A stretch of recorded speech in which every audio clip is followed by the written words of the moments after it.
All right, welcome in, everybody. It is Friday. It is time for Full Court Press. Brian Power back in the middle of your screen to close out the week.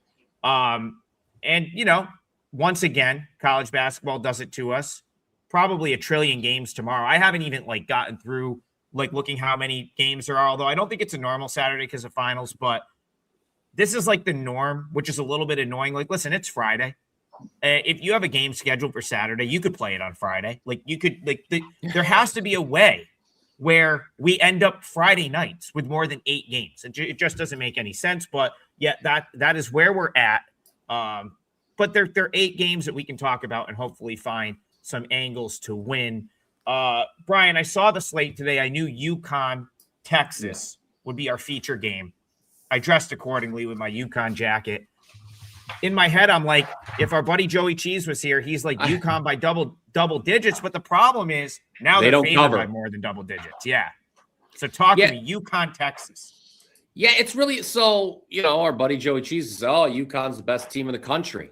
In that discussion, they are in that discussion. But the issue, Trigg and Rob, is they're not covering spreads. I mean, you go by the closing number the other night against Florida, they didn't cover that. So now, they're 3-7 against the spread. And, what are the numbers they've covered? They were a 4.5-point favorite against Illinois. They covered. They were a 2.5-point favorite at Kansas. They covered. The other one, they were a gigantic favorite against UMass-Lowell early in the year, 35.5 and won by $1 billion. But I got to say this. I have consistently shown value on these UConn spreads on the other side. And power ratings wise, I don't know about you guys, show a little bit of value on the Texas Longhorns. Do I feel great about it? Am I going to bet that side? No, I don't think I will. Maybe if the question you ask, if it gets up even higher, well, what am I missing here? Right? Because sometimes it's something we've talked about here these first several weeks of the season is when these lines just start moving in the direction that our power rankings disagree with. Is it sometimes it's our power ratings are wrong. So I don't know. It's a game for me where my power ratings say UConn should not be favored by this many. That is the line in the sand I am drawing, the definitive, declarative statement, if you will, I will make to open our discussion here on Texas versus UConn. All right, there we go. Line in the sand drawn. I'll move over to, again, since this is the only game where we can really quote, guys, let's just give you a couple here. Adam, we've said this before, but it's nice to hear Dan Hurley say it. Here's Dan Hurley. The strength of our team is our first 9 guys. We've been preaching 1 through 9, depth at every single position. He says it's the most balanced team he's ever coached. Sean Miller, on the other hand, is getting repetitive on us. Again, look, we have problems on defense. Unless we get better, unless us as a staff, solve some of these problems, we're not going to be good enough. I can be labeled as a homer at sometimes, but Joey Cheese, you're not wrong. This probably is, arguably one of the 3 best teams in the country. The defensive disparity between these 2 guys is huge. UConn plays a ton of defense from the from outside the arc all the way to the rim. Texas struggling with teams. 88 they allowed to. Virginia got eviscerated by 19. Give up 97 to NC State. Give up 87 to Arizona State. That's in their last 4 games, 3 totals like that. Here, UConn's listed at 80.5. Not sure how they don't get there. This is the last stepping stone before they hit conference season. I believe Butler is next. This is probably a game where Hurley on national television wants to have his team in prime shape for the conference season. I'm going to avoid trying to lay points here, but I'm going to go with the matchup that probably screams the loudest, and that's the UConn offense, which comes from all over the floor against the Texas defense, which, their head coach tells you, and the results tell you that they've got serious issues. They're just not as deep, Texas, right now. Wiltshire, really good 3-point shooter. I have to play UConn over 80.5 here, guys. Team total focus on this one. Yeah, Brian, I don't mind that. I think if you like the UConn side, I think that's maybe a better angle. And also to that point, Here's what also would make me uneasy, Trigg and Rob, about the Texas side is we were on here earlier this week talking about not wanting to lay a big number with Texas against Southern. Granted, they did just barely cover that.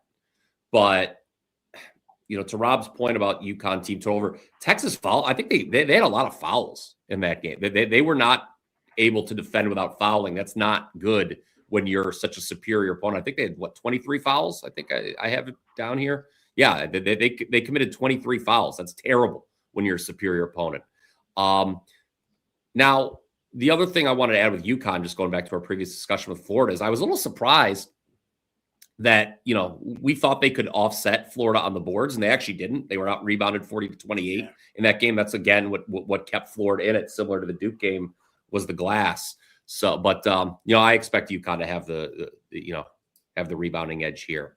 So the team total over, maybe, I hearing Rob say that kind of wets my whistle, so to speak. Yeah, I mean, plenty of opportunity for rebounds if you're Florida when Xavier Lee can't make a shot. I believe he was 5-14 in that game. And yeah, they hung around there. Listen, if you had, I mean, it came down to free throws for I believe the cover in that game. So it could have gone either way. I think I kind of, that's where I'm at on this one. My number surprisingly came out very close to what the number is right now. I make UConn, I think 14.3 or something like that. So 14, we'll call it 14 and a half. It's up to 15. I saw someone in there say 15 and a half. Maybe there is a 15 and a half out there somewhere. I don't know that this goes high enough where I'm going to be tempted to take Texas. I'd be really surprised if it goes much further.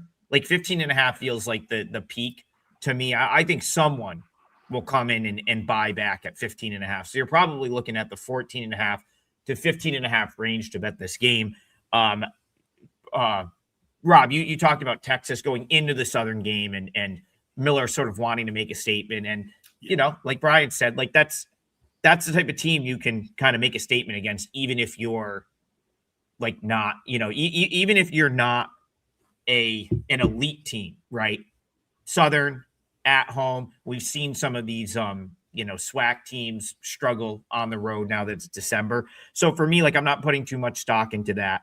Volcatitis is obviously Texas. That's their sort of path. I think playing through him, it has been their best. That's the best way that they can. I'll go back to the NC State game where he was able to get very close to the hoop, deep on NC State, and they really couldn't handle that. Like UConn's gonna be able to handle that. UConn's got an answer. So again, I just don't know that I want to fade UConn at home in this spot. We know Hurley likes to make statements, and kind of feels like a spot where he can make one. So yeah, standalone game. Personalities too, guys. Hurley against Sean Miller.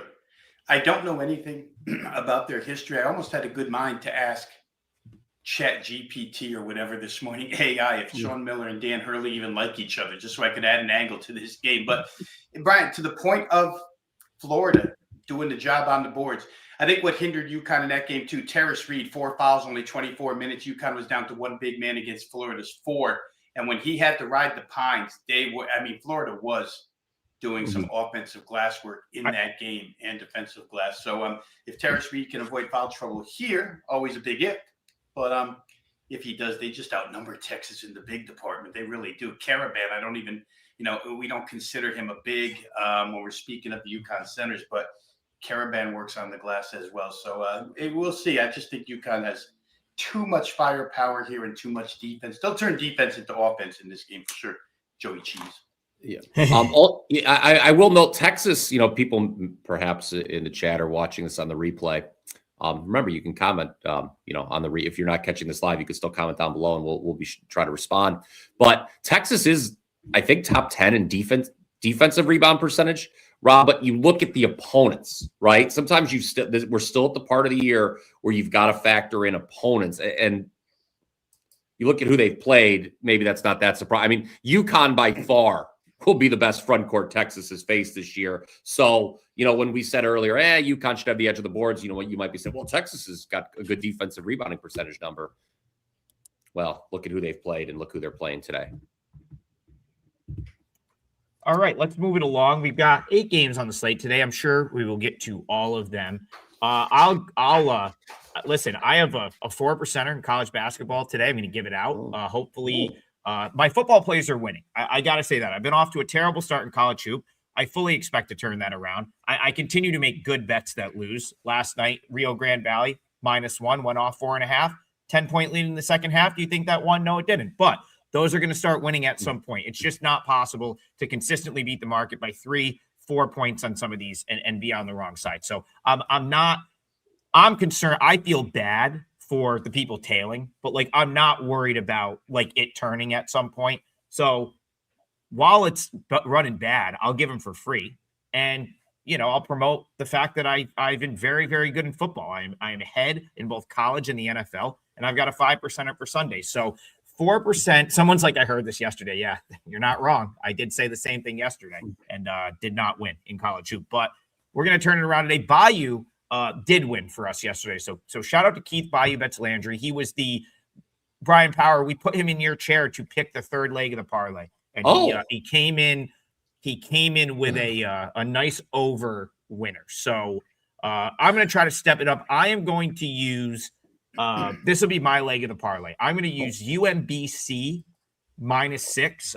This is actually a 4% client play. The 4%ers. So the vast majority of my plays this year have been 3s.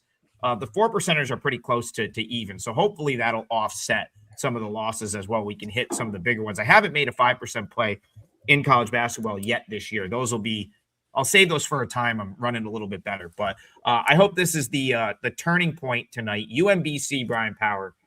I'll leave that. I'm going to leave that part to you. I don't even want to talk about it. I'm going to leave that. We saw what happened the other night. I think a lot of people know what happened the other night. It was one of the all-time bad beats. It really, Buffalo. Really, UMBC probably should have beat Buffalo by more than 6 in that game. They were going away with it. Had an 8 to 10 point or 6. I would say like a 6 to 9 point lead most of the second half. Inexplicably gave up the final 11 points of the game. And then there was a total they should have had it. It should have been tied. There was a foul called against them that you would never imagine that could have possibly been called in the spot that it was called. Cost them the game. They lose the game by 4. Army, a much easier opponent for them tonight, still on their home floor. I've talked about Army a lot this year. I still think they're a very bad team. I think that they've done very well to hang around in some of these games where they're like an 18-point underdog. Actually, last time out was another one. I believe they were like an 18-point dog against maybe George Washington, hung around, lost by 14. There's actually a couple of instances where this has happened for them this year. The Cornell game, the St. Thomas game. They've been able to they still get blown out. They still lose the game. And they were never really in the game, but they cover. And then they had that crazy win against Manhattan where they managed to hit a whole bunch of threes, even though they're one of the worst 3-point shooting teams in the country. Can't keep happening. This is still a bad basketball team, very little talent. You can play hard all you want at some point. When you're the less talented team, every time you step on the floor, you're probably not going to cover a spread. And UMBC, they have talent. I think they're going to surprise some folks in the America East. I think that this team, Vermont is probably running away with this league this year. But if I had to pick a team right now that I think could step up and steal that second spot and maybe get into the title game, it's the Retrievers, Brian Power. So I laid the 6 points tonight. I think it's probably going to take money at some point today and go off 7 or 8. And after the Buffalo loss, you got to think UMBC is hungry to sort of bounce back and might, not leave this one to chance in the final 2 minutes of the game. So I laid the 6. I like UMBC. Go fetch Retrievers. I like it. And also, I don't think it probably doesn't matter, but Army, they care more about football this weekend too. So I don't know if that matters. Will have any effect on this game at all, but let's just bring it up anyway. Cause if they lose, then it'll sound smart. So. Yeah. And I will say, so UMBC -6, still -6 pretty much everywhere. A couple 6.5s out there. But that will be my leg of the parlay and probably my only client play in basketball tonight. So if you guys don't have anything to add there, We got Colin Gregory in the chat is parlaying. He's parlaying UMBC with a Oh yeah, that's with right. RB That's Leipzig. right up. Let's go to Germany. Let's go to Germany for RB Leipzig. Yeah, that's right up BP's alley. Yeah, that's right up your alley, BP. I'll co-sign that. I think they're going to win. All right, we had Arizona State volleyball yesterday. Arizona State women's volleyball or something.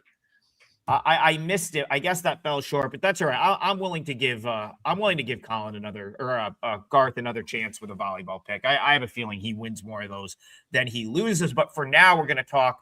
Garth, thank you again for the donation, much appreciated. And hey, we still appreciate the volleyball picks. You want to drop them? We'll take a look at them. But he wants to talk East Tennessee Austin Peay, and I was a little. He leans East Tennessee -4.5. The market definitely leans that way. This is up from 3.5.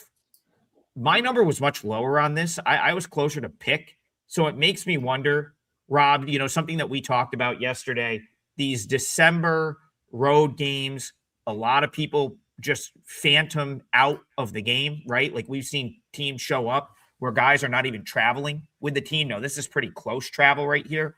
East Tennessee, Austin Peay is down in Tennessee as well. Rob, anything East Tennessee, Austin Peay side or total? It looks like 4.5 now for the Bucks. My initial look here, guys, was to play this one over. And again, on a short card, you can do a little bit extra work here. And when I got into it a little bit, I'm just not sure that we have good enough shooting on the Austin Peay side. Now, the home floor, again, these are personal general handicapping rules. When you're on your home floor, I think that your offense can be a little bit better than it is on the road a lot of times. So maybe Austin Peay becomes a little bit better shooting. But East Tennessee State is the better team by far. I think the second part of what Garth has to say there, team total over 73.5 on the ETSU side. I think that's one I could buy into here.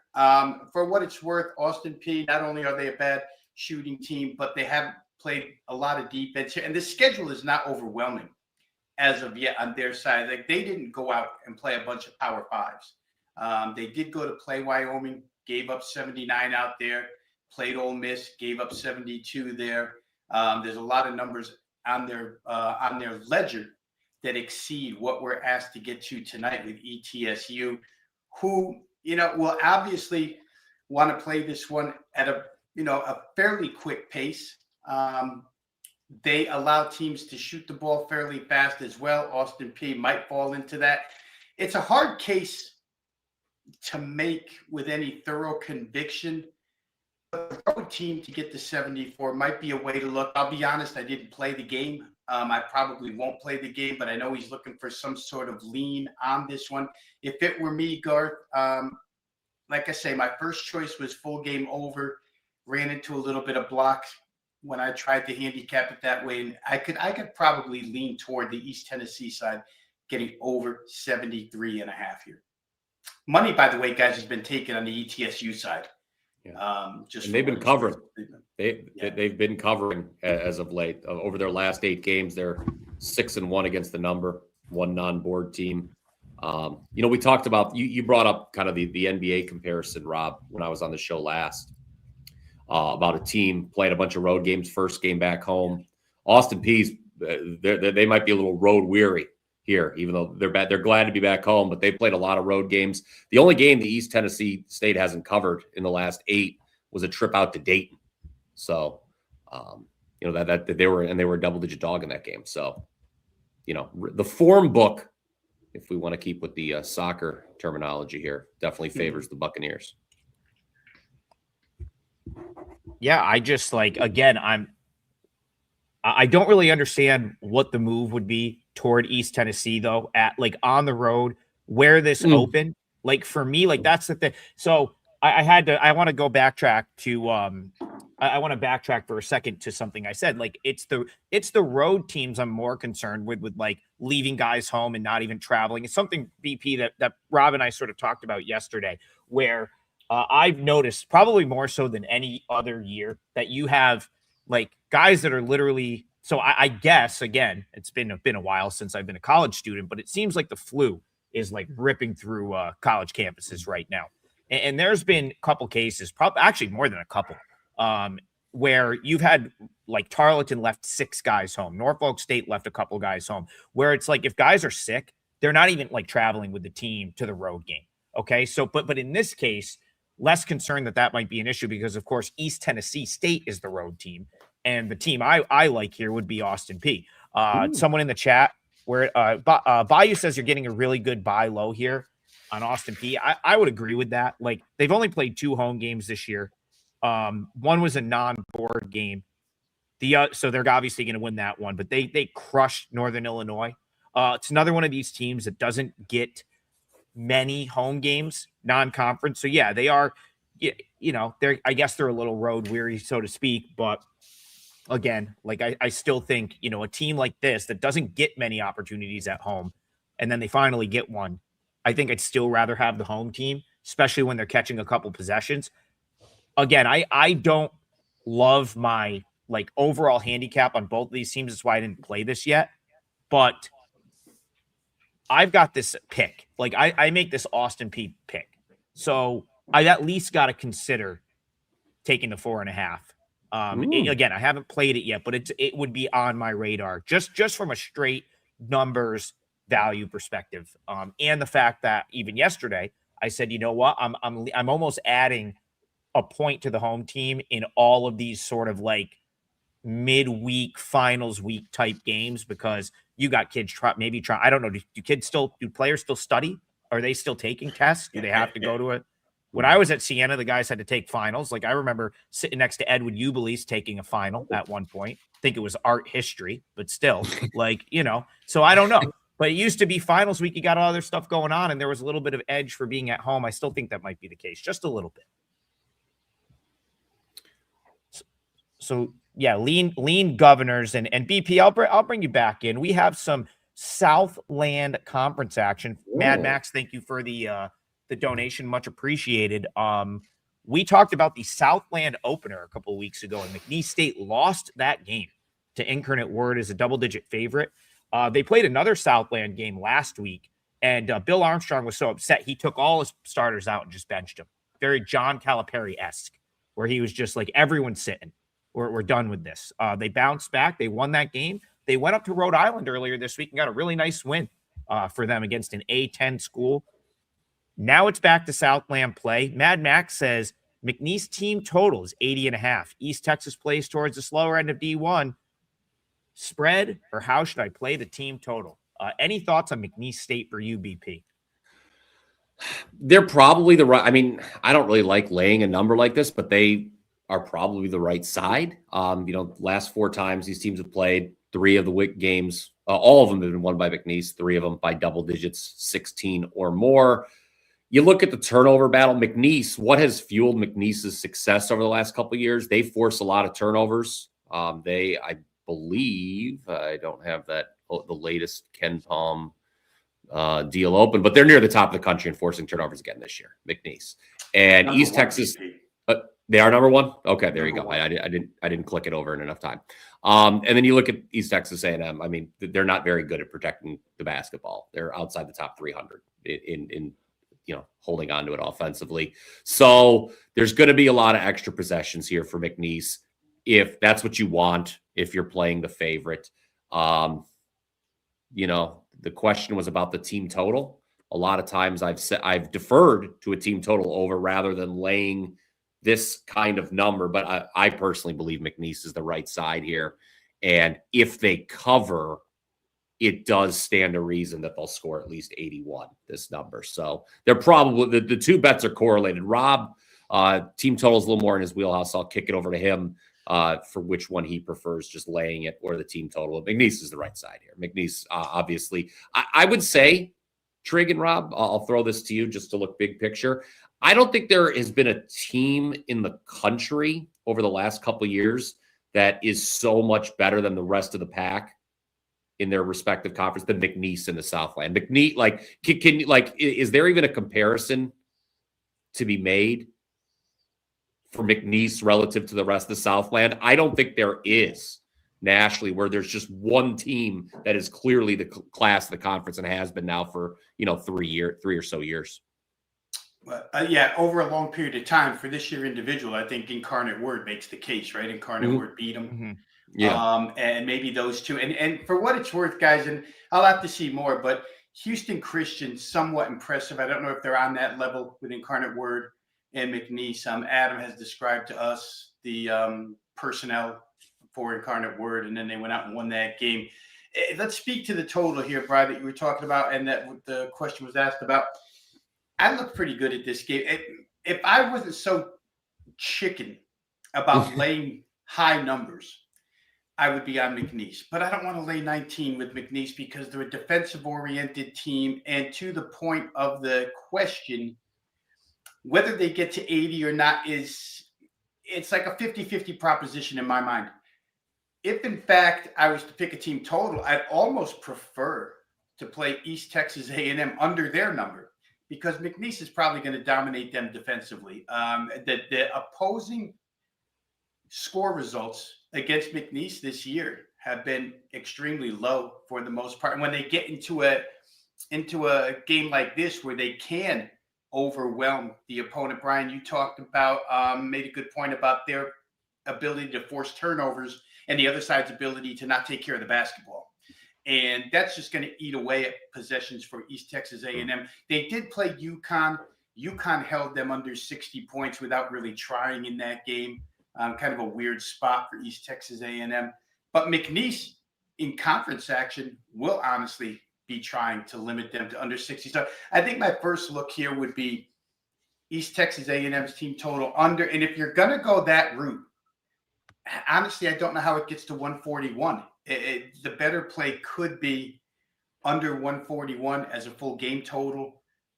It's taken some money, a shade of money toward the over. Not sure I understand why people must think that McNeese is going to get up and above 80, which is a possibility. So again, I'll leave you with those two options. I think East Texas A&M not to get to 61 points. I think 60 or less is probably what they're ticketed for here tonight. And then B, if you choose, maybe full game total under. Yeah, I mean, I don't think there's ever I don't think there's going to be a scenario where I click this at any point today, but I do kind of lean the dog for a couple of reasons. So, my number came out where this opened 18.5. You're up to 20.5 some places. So like that, that's not like insane value, right? Because obviously the bigger the spread, the less those like points, I guess, are worth a little bit. Obviously like 2 to 4. Much bigger difference than 18.5 up to like 20 or 20.5. But I will point out from a scheduling standpoint, they went up and played that game in Kingston, Rhode Island earlier this week, and they go to Houston Christian on Monday. So they're kind of back home. I don't know if it's like, Houston Christian is, I don't think is like McNeese is like necessarily looking ahead to that game. I'm sure they think they're going to just smash them too. But a little bit of travel, coming back home, having to hit back on the road, it's not, I think, ideal. East Texas A&M, like, they don't really have anyone good on their team, but they play a lot of guys. So it's like they do play like 10 guys.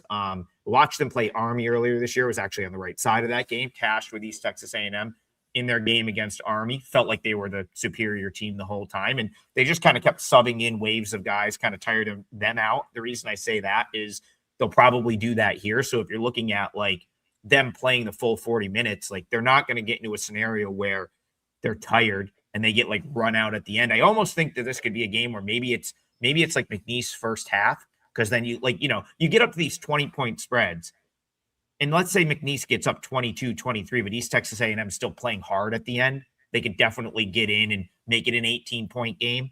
So I think if you like the McNeese side, maybe you look first half. 20.5 seems like a lot, especially knowing McNeese has arguably a bigger conference game coming up. And to your guys' point, there's some good teams in the Southland this year. We'll get Bayou on to talk Southland basketball at some point, but don't sleep on Stephen F. Austin, who I believe is 7-2 and also back in the Southland. I think this is their second year back from the WAC. So yeah, interesting game. Tough one in my opinion. But we had the time today. There's only 8 games, so we'll do the deep dive into East Texas A&M McNeese State if that's what you guys want to talk about. Rob, I'm going to go to you because this is right in your wheelhouse. You and I talked about this game for a minute yesterday. Cal Baptist has been very, very impressive. They're going to hit the road tonight, stepping out of conference. This is going to be, although I think they might be headed to this conference next year. Eastern Washington is in the Big Sky. I believe that's where Baptist is going once the WAC dissolves, which will be after this year. So a conference game maybe next year, but up to Washington. You kind of like this Eastern Washington team, if I remember, at one point in time earlier in the season. Do you still feel the same way about the Eagles, and can they hang around here? Yeah, their schedule early on, guys, was interesting. I know we talked about them a lot because they were playing high-profile teams, UCLA, Colorado, and they were hanging around in these games. And I think, and sometimes first impressions can be wrong, but they played UCLA that night, and boy, they played UCLA tough. So I put that in my notes, and then they come back against Loyola Marymount, and I'm forgetting the kid's name from Marymount who was going to play or not play, didn't end up playing, and EW covered by the hook in that game, plus 8.5, lose by 8, go to Colorado, take them to overtime. And wow, I thought I was off to the races with something, but the road and the travel seemed to get to them a little bit because Seattle buried them. And then you start to rethink your position on a team. Central Arkansas buries them. And then I was really rethinking my position. They finally got to their home floor last game and did a really good job. Win that game big. There's a couple of things here. This is a tremendous contrast in style, right? Cal Baptist, defense and rebounding, defense and rebounding, defense and rebounding. EWU, not necessarily a master class in defense and rebounding, but they score the basketball. So you have one side that wants to set up a half-court defense, and the other side that wants to get into the open floor. For what it's worth, Eastern Washington, 7-1 over the total, their games so far this year. And it kind of flies in the face of what I thought here. I kind of like the under, even though Cal State is the visiting side here. I just feel like they will have the ability to, if not slow the game down, guys, in the sense of it's a crawl, but to get it to moderate pace and to make Eastern Washington's shot selection maybe be off a little bit more difficult, et cetera, therefore making less buckets. And I don't know that Bakersfield is going to take Baptist is going to take advantage of what EWU can't do. Baptist is a great offensive team, but they will grind you down and they will get second chance buckets. I think they're the better team. I still think I would lean under here, guys. 152.5 is available out there. And it's hard for me to think that in odds makers terms right now, we're looking at, they're telling us it's a 79-74 game to get to the over or in that vicinity. Just don't know that I see it that way. So for me, it would probably be a lean toward the under. I'll give Eastern Washington their credit for playing real tough against better opponents early on and being home now. But I like Cal Baptist, the old adage, defense travels, glasswork travels. I think this game stays under. Well, I'm glad Rob Veno said that. Really glad Rob Veno said that, because my leg of the parlay, to the chagrin of the chat, I guess, is the under on Cal Baptist, Eastern Washington. I played this, and I played it at a bad number, guys. So I played it at 151, as a matter of fact, this morning. This is a client play for me. Rob, I'll just kind of give you, just a quick follow-up. The first thing that should jump out to you guys about Cal Baptist, they're an under team. 7 of their 9 games, or 7 of their games have stayed low this year. Last one did not, 91-85 at Utah. But some shooting there that I just don't think is going to get replicated in this game. Now, Eastern Washington, obviously, Rob alluded what a different team they are. 6 straight games versus D1 opponents have gone over. Vast majority of those games came away from home. Here's the thing, though, that stuck out to me. They were back home last weekend. They turned in one of their better defensive performances of the season. They held Kansas City to only 66 points. 3 of 12 from 3, Kansas City was in that game. Anytime you hold your opponent to 3 of 12 3-point shooting, you're probably in good shape, and Eastern Washington was. They are now 2-0 straight up in Cheney, 0-7 straight up away from home. But again, my interest is with the total. 2 of Eastern Washington's games, guys, so far this season did go to overtime. One of those, the one against North Texas, would not have gone over without the additional 5 minutes. I know the Eagles are bad at defending the three, even after the game against Kansas City, but Cal Baptist doesn't shoot. I don't think it's a team that takes advantage of that. Rob hit on this. Cal Baptist, they only shoot 31% from three. They don't take a ton of attempts from three. And, Cal Baptist off, one of its higher scoring performances of the season. I just think there's value on the under here. I don't see the Lancers shooting the ball that well in what is their fifth consecutive true road game. So I'm going to go under even, I took it at a bad number. I like it even more at 152.5. Yeah, I don't disagree with that. I'll point out, so from a pace standpoint, they're really middle of the pack NCAA, probably kind of close to maybe 200th in an adjusted tempo on KenPom. I think maybe 198, but they very much play the way Dominique Daniels wants to play. So if you're talking Cal Baptist, the way Daniels is going to play is going to dictate how Cal Baptist plays. He took 28 shots against Utah. I mean, he's a freak. He's probably the best player in the WAC conference. And they actually suspended him. Well, I think he broke a team rule ahead of the San Diego game. He did not play in that game. But the reason I bring that up, I mean, he plays 40 minutes every game. And so you talk about Cal Baptist. I mean, this guy played 40 minutes against Oregon State, 40 minutes at altitude against Colorado, 31 minutes against BYU. They took him out at the end because they were getting killed. And then 40 minutes against Utah. Last time out, 28 shots. So, I almost could see especially if they have either a lead or he has to be exhausted at this point. I know they've had a couple of days off, but you look at Cal Baptist's schedule. They've gone from Corvallis to Boulder, out to Provo, probably stayed for a couple of days, played Utah, back home. Now they kind of got to go up to Washington before they actually get to play a couple home games. Just with the fact that their starters might be a little bit tired. 40 shots, or I'm sorry, 40 minutes every game, 28 shot attempts. The thing I noticed the last couple of years, Daniels has been hurt at times. When he is taken off of that floor, or when he is not his best, Cal Baptist is not very good. There is a stark difference between Baptist with him on the floor, Baptist with him off the floor.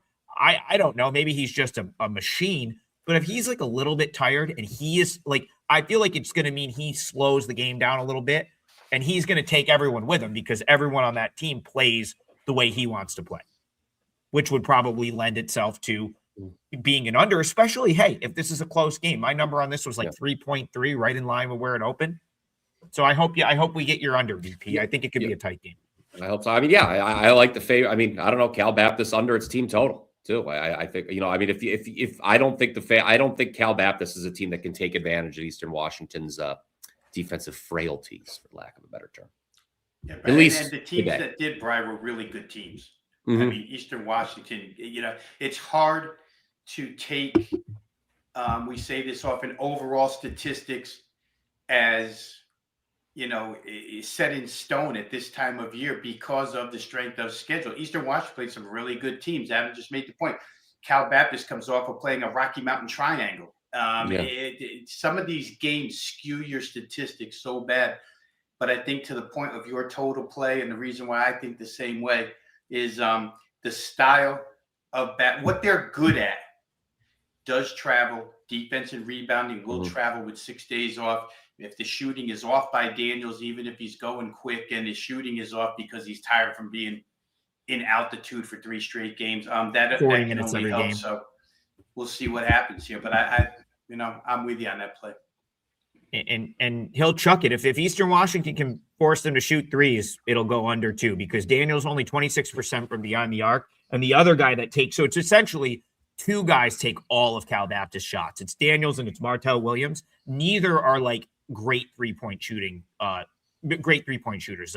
26% for Daniels, 34.2% for Williams. So Daniels is going to be at his best when he can just take you off the dribble, get to the rim, because that's what he does is, or get in the mid-range. But if they can force a couple outside shots, that's your ticket to keeping Cal Baptist probably under here. And they're going to have a game plan. That's what they're going to game plan for. They've had a few days to prepare. They are going to probably try to make someone other than Daniels beat them. Whereas the last couple teams Cal Baptist has played have not needed to do that because they've been far superior teams. Like, I'm sure BYU and Utah were like, yeah, go ahead, take 28 shots. We're still going to win by 30. There you go. BP, I got to bring you in for this one. Couple days ago, maybe last week, you were all ready to give us this great breakdown on South Carolina State, and their game got canceled. Could have potentially been their first win. Could have been one of the worst college basketball games ever played in the history of mankind, too. They were supposed to play at Chicago State. They ended up not traveling because of weather. Now the 0-10 South Carolina State Bulldogs head to Charlotte tonight to play Queens University or Queens College. I don't know. I believe it is college. Yes, it's Queens. No, it's university. It's university. Pardon me. It's university. No, there is a Queens University, but it's somewhere else. I do know that. So I think it's whatever. It's the one in Charlotte that's in the A-Sun, I believe. I think they're in the A-Sun. Anyway, big spread suggests that they're not getting their first win tonight. That they'll likely be 0-11. But the chat would like to know. What do you make of this game? And Bayou Bet says his play of the day, and we got to at least point it out since he came in and brought a winner yesterday. He likes the Queens team total over 87.5. Your thoughts, BP? Yeah, I mean, they're not covering the spread, I don't think, without going over that number. It's a high team total, but, I mean, it's a high – look, I remember watching – I think it was Queens' first year back in D1. Trigg. I remember watching on ESPN. Was I with you or was I with – another buddy of mine? I can't remember. I was at a bar watching Queens College the last 2 minutes because I had the total and I was watching on my phone and I was thinking, what has my life come to that I'm watching Queens? And I remember the gym. It looked like my high school gym. They showed somebody on the telecast just walking out of the gym into the hallway. And I remember laughing. That's my first thought whenever anyone brings up Queens. I would co-sign, though, the Queens to bring it back to reality here, to bring it back to the discussion at hand, bring it back to the athletes. I would co-sign the Queens team total. South Carolina State, at this point, we talk about, we've used the term road weary. Well, so far, what do they have left in the tank here? I mean, at this point, you're making a cross-country trip. Okay. I guess, you just don't want to give it up. You just don't, if you're going to make the trip, you want to make it, but I think the tank eventually, Trigg, look, I'm 45 years old. Sometimes I wake up in the morning, the tank says E. And I think the tank says E here for South Carolina State. At this point, you just have to be saying, you know what, conference plays right around the corner. Let's just take the paycheck. And the good news is if you like the favorite or the team total over, what you're relying on, I think, Rob, is South Carolina State just sort of throwing in the towel defensively in the second half. And that is a scenario, some would say scenario, that I can envision. Hey guys, let me hop in here because I'll go ahead and round out our parlay here. And I want to thank Keith. You weren't here, Brian, yesterday, but we did ask Keith to fill in and give us a third leg of a parlay. And he promptly hops on what I had used as a client play. So, of course, I had to co-sign on Keith's play. The Virginia Tech game over last night rolled. So congrats, Keith, on that one. I'm going to go a team total here. Here's a team that we started to talk about. We've talked about all season long, but we started to talk about in a more positive manner last time out against Cincinnati, and that's Xavier. I'm going to play Xavier's team total here, guys. It's 82.5, playing Quanzo Martin's Missouri State team. For what it's worth, Xavier has now exceeded their team total in 6 straight games. Richard Pitino seems to have the team play. And they got 79 against Cincinnati, which is really no easy feat to get close to 80 against that side. But the numbers that they've racked up during this 6-game tear, 99, 77, 78, 88, 96, and 79. All of those 70s numbers were either on neutral floors against, let's face it, 78 against West Virginia is a pretty big deal, knowing what we know about West Virginia and their style, right? 77 against Georgia, which is a real good team, although you would think that game would have been a little higher scoring. 79 against Cincy. So 2 of the 3 were bordering on 80 against really good D1 teams, not Missouri State, which doesn't defend, which doesn't rebound, which doesn't shoot. My reservation in this game was obviously being a Missouri Tiger guy and having lived through the Quanzo Martin years, He wants to go like they're on ether, like the whole gymnasium is just ether all over the place, slow. But Xavier's going to force him to go, and in some case, when you get behind, when you're an underdog of this size and you get behind, and there's been a lot of money towards Xavier, you have to run. At some point, you have to try to catch up, and when you try to catch up, a team like this generally sees margin extend against them. I don't know that Pitino, I fell victim to this last night, talked about it a little bit, but just didn't convince myself that it could happen with the Missouri Tigers team total over 92.5, 52 in the first half. And at that point, they kind of let off the gas against Alabama State, only scored 33 in the second half and didn't reach their team total. I'm not sure Richard Pitino is going to do that here. This is a team that's still developing. He's still trying to get to a stage where he wants them at. Adams talked a little bit about Mike White and the team building that he did with Georgia, and maybe Pitino's going through the same thing here. He's getting results, at least offensively. He's getting results, and in the win column, he's gotten some results here. So for me, I think it's pretty easy. It's like picking low-hanging fruit here to me. Xavier team total up and over 81.5. Adam, there's a number attached to this of 25 cents, as I see. If you guys see it higher, but I see 81.5 minus 25. Shout out to the ether reference there, Rob. Didn't think we were going to be getting an ether reference on the show. Going back to like I was saying to quote Hunter S. Thompson, there is nothing more irresponsible and depraved than a man in the depths of an ether binge. Yeah.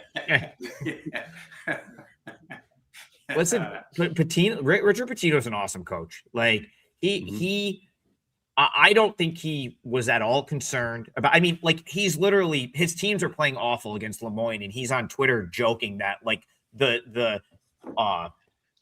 he put a tweet out. He was like, entertainment staff A+, our defense F-. Right. Like he's just keeping it light because I think he knows that like where this team's going to be in February and March is going to be much better than it is here.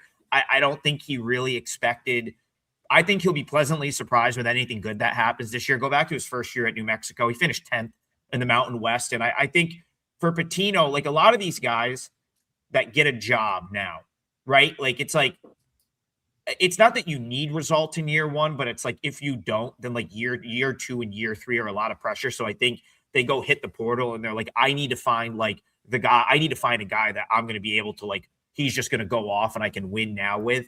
Whereas like someone like Richard Pitino, like Xavier's in it with him for the long haul. There's nothing for him to worry about. He can build this team the way he wants to build this team. He can bring his own guys in and he can start like a year zero. So it's like early on, you have to take that. You have to like take some of those results with a grain of salt. But like this is the type of team, and especially in the context of this year's Big East, which outside of Connecticut and St. John's, I don't think is very good. Like I think the Big East this year could be pretty bad outside of those top couple teams. Maybe Xavier is a team you buy a little bit just because you know Pitino can get a team from point A to point B better than most. And maybe he can do something with this group. So I'm kind of like not fading Xavier right now. And I don't disagree with Rob's look here. Steve Duke says, super stoked about that Cal Baptist debate. Wasn't going to play that. Now it's locked in. Thanks for that. Yeah, like, listen, I see the comments.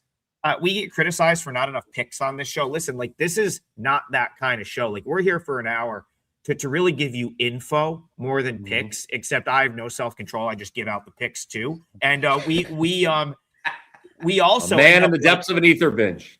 Yeah, exactly. We also give out picks. Like every day you're going to get at least a couple of picks. And you know, if for those of you that didn't know this, the three of us literally work for a pick selling site and we don't get anything. They don't pay us to do the show. We do the show for free. The only way we get compensated is if you come over and buy the picks. So if you're looking for more picks, I promise you the three of us have them. They are over at WagerTalk.com. Every day. We've got something up every day. So if you're ever feeling like there's not enough picks, head on over to WagerTalk.com. There's great specials every single day. And then you'll get more picks. It's that simple. There's another comment. I'm in a mood today. I've already finished the rain energy drink, so I'm on one right now. Let's go. 300 milligrams of caffeine, and that won't be it for the day. I promise you that won't be it for the day. I'll be at the coffee shop down the street by 1 p.m. Daryl Turner says rather bet Euro League or NBL Australian than bet games like Cal Baptist and Eastern Washington. Oh, come on, Daryl. This is not the show for you. Like we're going in to games, and this is not the day for you either. Like this slate didn't. There's 8 games. There's one marquee game. We broke that down at the beginning. So if you ever miss a game, feel free to go over to the WagerTalk YouTube channel and watch the replay. Drop the comment. You can tell me how awful my start to the college basketball season has been. I'm well aware, doing my best to turn it around, and I will turn it around. But if you want to go say that there, it helps the algorithm. So by all means, have at it in the comments. Give us a like while you're over there. I learned the other day, Brian Powers, like, you know, there is a dislike button, Trigg. I didn't even realize that. I suppose you could give a dislike, but I really hope you give a like. And because it's that kind of show, boys, we got to talk about Maryland Eastern Shore and NC-A&T. Hold on. Nobody slandered UConn Joey Cheese in the chat, who has waltzed his way in. What's 45 minutes late. All I said is they've covered the spread in 3 games this year, which is not slander. It's simply a fact. No one's actually, Rob was like, Joey Cheese is right. I think you said. Let me just say that as long as I'm part of this panel, you can be self-assured, Joey Cheese, that there'll be no UConn slander on this show as long as I'm part of the panel. We're not Cheese. Rob Veno's a Connecticut guy through and through. University of New Haven Charger, we found out on one of the first shows we did here. One of your stops, right? Yeah, because I was a Sacred Heart pioneer for about a half a semester as well. So the Pitt Center, they just redid that. They just redid the Pitt Center last year. It's beautiful. I went. Awesome building. That area is beautiful. Yeah. So, Cheese is from the Hartford area, and that is. So we should have pointed. That is where that game is tonight. I believe that's at XL, not at Stores. I don't think it really matters much on this particular game, but we gotta hit all 8 games on a day like this. So really quickly, let's talk about NC-A&T Maryland Eastern Shore, the Corbett Sports Center. I've been to this building down in Greensboro, North Carolina. I'll tell you what, they get a great crowd. Like this is a building like NC-A&T. It doesn't matter how bad they are.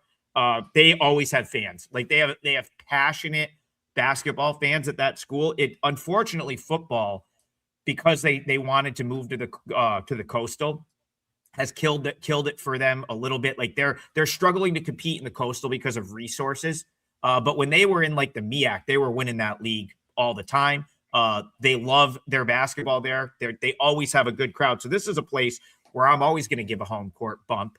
I do believe they were missing a couple guys for the Howard game, which was their most recent game. So that's something, if you're trying to bet Maryland Eastern Shore A&T tonight, that's what I would just try to make sure that they've got their full complement of players. But I'm looking through right now. It looks like most of them played. And if everyone's going to play for this team, I think I would lean toward the home team here. I think Maryland Eastern Shore is down there in the South Carolina State depths of not being very good. I couldn't bet them, I guess is what I'm saying. Have any thoughts? A&T, Maryland Eastern Shore. Jesus, this total is low, and it keeps getting lower.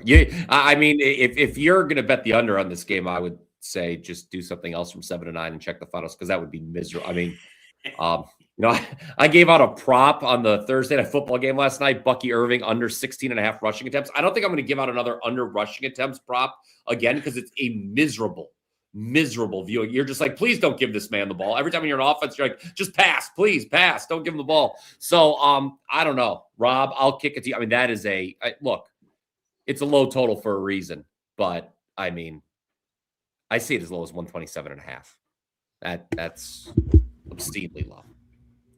Yeah, and guys, in all honesty, it's hard to give a thorough handicap of that style of game. I mean, whichever side you play, if you lose, you rip your hair out for even playing that game. Under, like you say, Brian, modern college basketball, 128.5. I don't know. The Virginia Cavaliers over the years, Wisconsin Badgers over the years. Maybe we could get there, but 2 teams like this, I like to use the phrase that you can, in this instance, you can get to 129 by mistake. Maybe they do. I can't play that thing under. Under's almost against my religion anyway, but in this instance, I really couldn't play under at that price tag.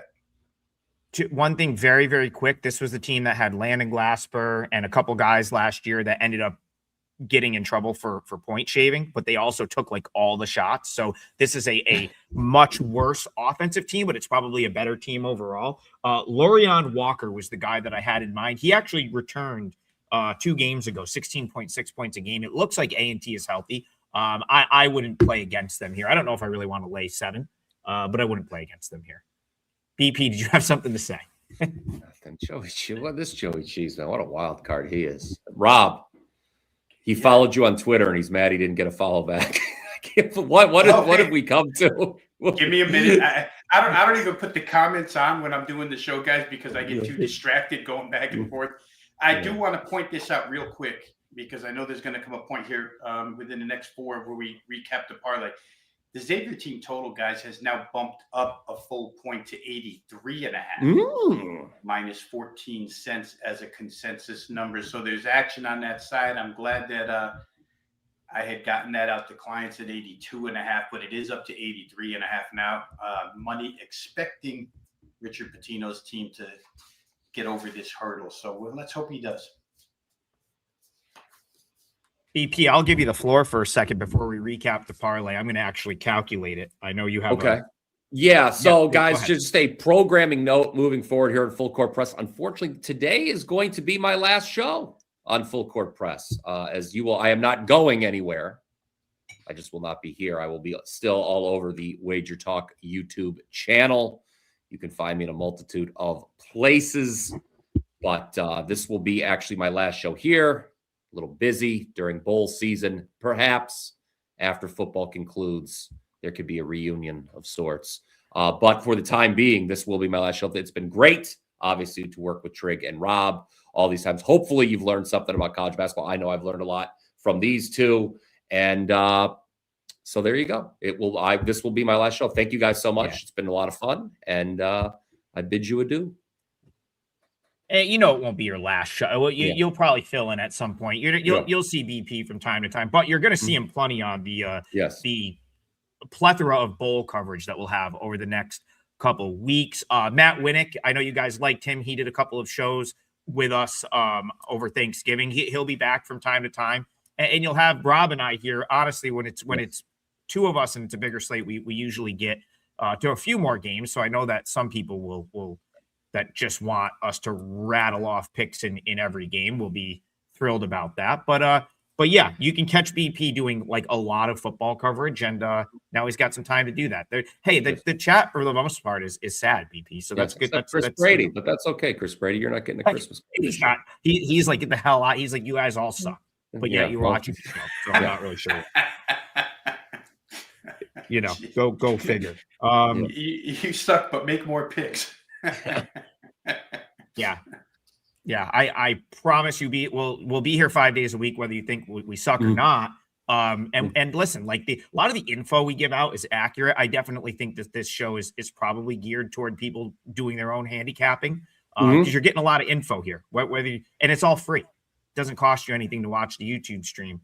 But again, by all means, if you want to go support WagerTalk.com, we all sell picks there. As far as the parlay is concerned, I've tweaked so UMBC actually took some money as well. So I'm going to put that one in as a minus 120, just so you can at least get it down to 6.5. But that's the nice thing about parlays is like, if you have to alt line something or buy a couple points, you can, because it's not really killing the overall sort of like, what your payout is going to be. So I did UMBC minus 6. I'll go minus 6.5 for the parlay, minus 120. We've got Cal Baptist Eastern Washington under 152.5 for Brian Power. And then for Rob, we'll go Xavier team total over 83.5 for the parlay. Is that what it is right now? Yep. Someone thinks we're smart. Someone thinks we're smart. We spout off stuff on the show. It moves like 2 seconds later. So someone must respect the opinion out there. Yeah. But that is plus 554. The parlay of the day is slightly negative right now, minus 1.78 units on the season. But all it takes is one to get us back in the plus. Hopefully that's what we're doing. I hope you guys all have a great weekend. And we'll be back Monday morning, more Full Court Press. Don't forget to go check out BP on all the bowl coverage that WagerTalk's going to be doing over the next couple weeks. And on his show, The Blitz, which he does What's Yeah. it, Thursday? And I'm going to be jumping on with Joe Ranieri, my good, close personal friend, Joe Ranieri, here coming up in just a minute. So that show will He hasn't betting lost show a bet ever will since be available. he hasn't lost a bet since Nam, I don't think. Yeah, Joe I don't Ranieri's think so. hottest guy on the sun, right? Hotter than the sun right now. So check out Joe Ranieri. All right. All right, guys. Have a great Thank weekend. you guys See you. for all the nice comments.